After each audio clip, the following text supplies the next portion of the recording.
Play it backwards. Hi guys, welcome to my channel. Today I'm going to show you how to make these Chanel inspired earrings along with these other pairs. I used old plastic, specifically number 6 plastic, because it shrinks when you heat it.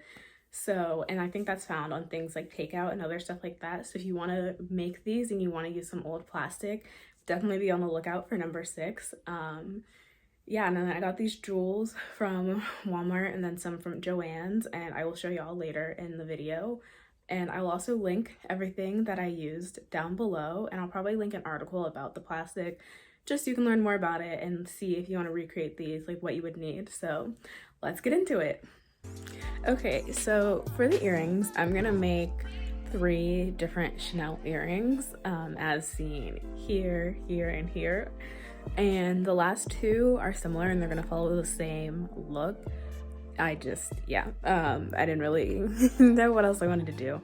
And I thought that it'd be cute to do the dangly and just the stud-like ones.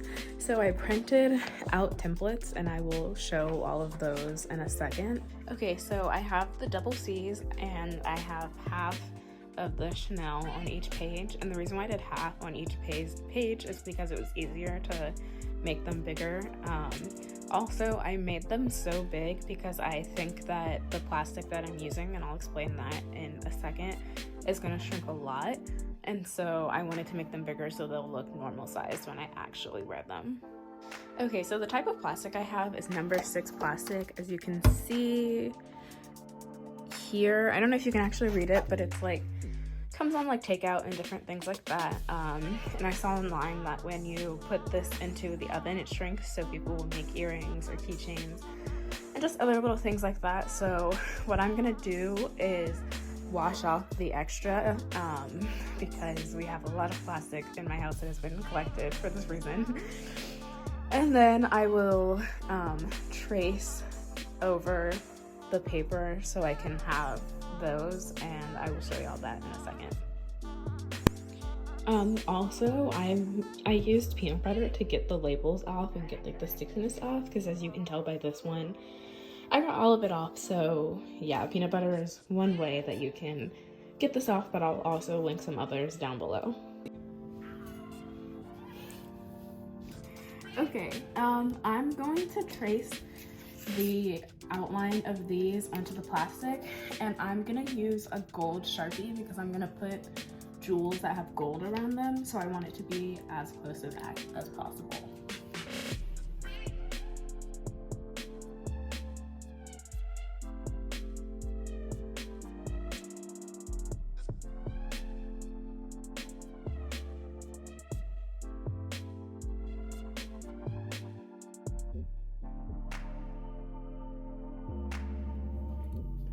So I cut out the A. Also, I'm gonna leave these insides in because I think they're gonna be pretty hard to get out, and I added 2 little ears essentially because that's where I'm gonna punch a hole, so I'll be able to put the jump rings through to like actually connect them, so it'll be easier instead of having to punch it into here with the jewels that I'm gonna place on it. Okay, now that I have cut out all the pieces, I'm just gonna make a hole punch using just a single hole puncher so I can see a little bit more easily where I'm going near the top, so that I can connect the jump rings so I can actually make them into earrings.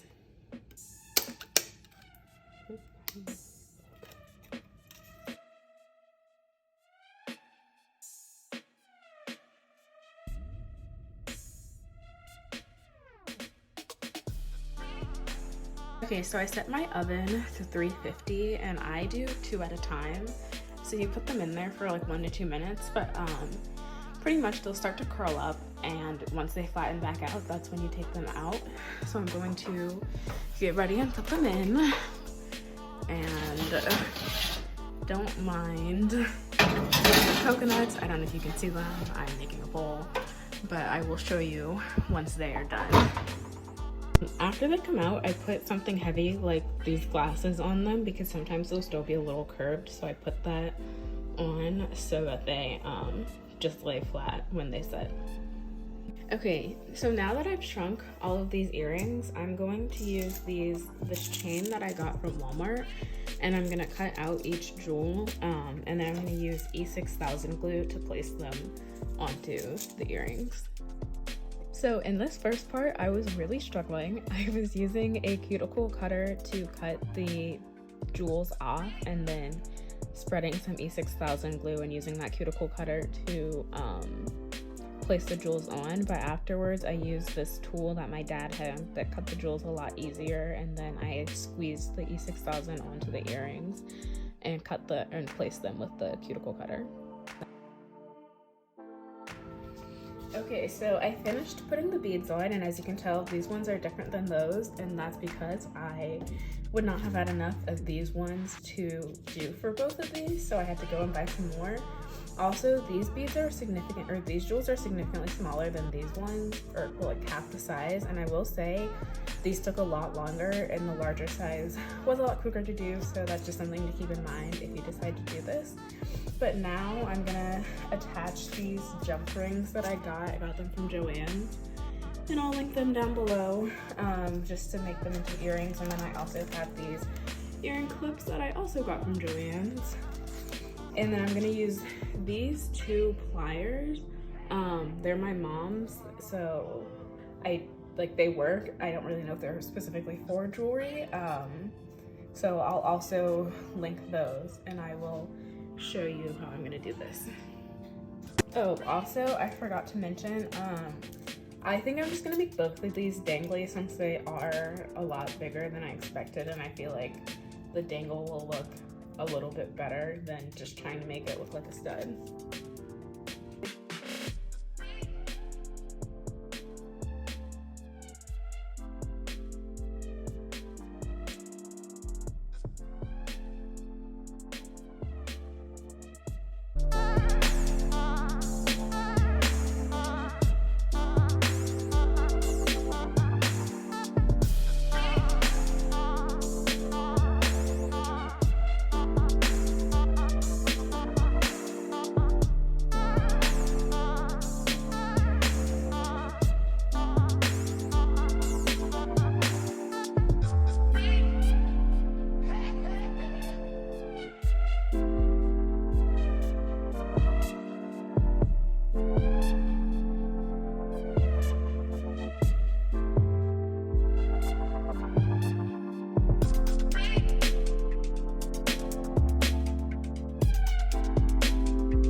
Okay, so I hope you enjoyed the video.